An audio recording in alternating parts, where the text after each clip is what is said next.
Voici l'histoire de Carlo Gambino, l'un des parrains les plus puissants, les plus discrets et les plus respectés de toute l'histoire de la mafia américaine.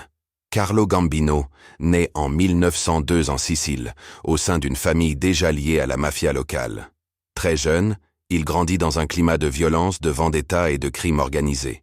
À 19 ans, il quitte l'Italie et débarque à New York, dans le quartier de Brooklyn, en pleine époque de la Prohibition. L'Amérique est alors le terrain de jeu rêvé pour un jeune mafioso ambitieux. Sur place, Gambino rejoint immédiatement l'organisation de Salvatore d'Aquila, un des premiers parrains italiens, puis il se rapproche du célèbre Lucky Luciano, qui réorganise toute la mafia américaine en commission. Grâce à son intelligence froide, son calme légendaire et sa capacité à ne jamais attirer l'attention, Gambino grimpe les échelons sans faire de bruit. Dans les années 1930 et 40, il se spécialise dans la contrebande, les paris illégaux, les docks, l'extorsion. Mais contrairement à d'autres mafieux, il évite les coups d'éclat. Il ne boit pas, ne s'expose pas, ne provoque jamais la police. Ce profil discret lui permet de rester quasiment intouchable. En 1957, tout change.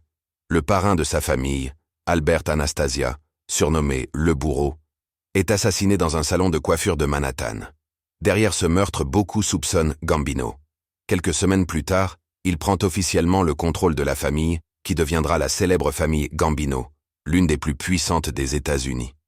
À partir de ce moment, Gambino dirige un véritable empire criminel. Rackets syndicaux, jeux illégaux, prêts usuraires, construction, port de New York. Tout passe par lui. Et pourtant, il reste presque invisible. Il ne téléphone jamais, ne laisse aucune trace écrite, et ne parle qu'à un cercle très restreint de fidèles. Son surnom ? Le parrain fantôme, parce qu'il semble impossible à attraper. Au fil des années, il devient le mafieux le plus influent de toute la commission américaine.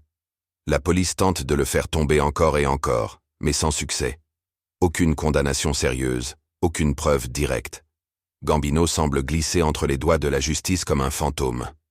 En plus de son pouvoir, il construit aussi un réseau familial solide, grâce à des mariages stratégiques, notamment avec la famille de Lucchese, une autre grande famille mafieuse.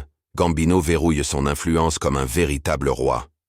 Mais contrairement à la plupart des parrains, Carlo Gambino n'est pas mort sous les balles. Le 15 octobre 1976, à 74 ans, il meurt tranquillement, dans son lit, d'une crise cardiaque.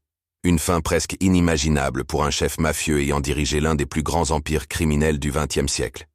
Si tu aimes ce genre de vidéo, like, partage et abonne-toi.